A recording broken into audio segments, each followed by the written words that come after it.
ইরানের পারমাণবিক শক্তি নিয়ে লুকোচুরি বহুদিনের।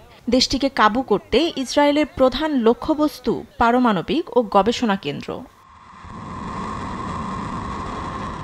এখন পর্যন্ত ইরানের ৩টি পারমাণবিক সমৃদ্ধ কেন্দ্রে হামলার দাবি করেছে আইডিএফ। এ বিষয়ে জাতিসংঘের পারমাণবিক পর্যবেক্ষণ সংস্থা বলছে, হামলায় ক্ষতিগ্রস্ত হয়েছে নাতানজের আংশিক। মাটির নিচে কয়েকতলা বিশিষ্ট ভবনে সেন্ট্রিফিউজ মেশিনে ইউরেনিয়াম সমৃদ্ধ হয়ে আসছে। আন্তর্জাতিক পরমাণু শক্তি সংস্থা আইএইএ এর প্রধান রাফায়েল গ্রোসির ধারণা, এই কেন্দ্রের বিদ্যুৎ সরবরাহে আঘাতের ফলে মেশিনগুলো মারাত্মকভাবে ক্ষতিগ্রস্ত হয়েছে। দ্বিতীয়ত, ধ্বংস হয়েছে নাতানজ পাইলট জ্বালানি সমৃদ্ধকরণ কেন্দ্র।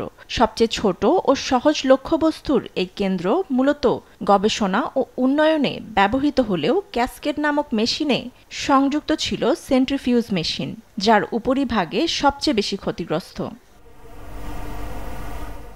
ইরানের অন্যতম পারমাণবিক স্থাপনাগুলোর একটি ফোর্দো। এর জ্বালানি সমৃদ্ধকরণ কেন্দ্র ক্ষয়ক্ষতির আভাস পায়নি আইএইএ।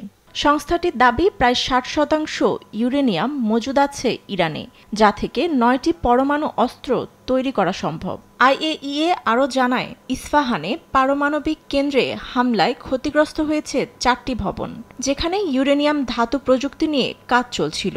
ঝুঁকি নিয়ে উদ্বিগ্ন চ্যাথাম হাউসের আন্তর্জাতিক নিরাপত্তা কর্মসূচির এ জ্যেষ্ঠ গবেষক। ইসরায়েল এখন পর্যন্ত ইরানের ব্যাপক ক্ষয়ক্ষতি করেছে। কিছু অস্ত্র আছে গভীরে আক্রমণ করতে পারে। এসব সম্ভব হয়েছে ট্রাম্প প্রশাসনের কারণেই। হামলায় ইস্পাহান ও অন্যান্য পরমাণু কেন্দ্র মারাত্মক ঝুঁকিতে পড়বে। রেডিওলজিক্যাল পদার্থ নির্গত হলে পরিবেশ ও মানুষ হুমকিতে পড়বে।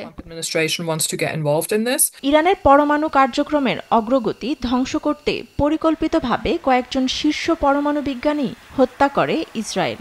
এক্ষেত্রে অনেকটাই পিছিয়ে পড়বে দেশটি। ফাতেমা তাসনিম, নিউজ ডেস্ক, দেশ টিভি।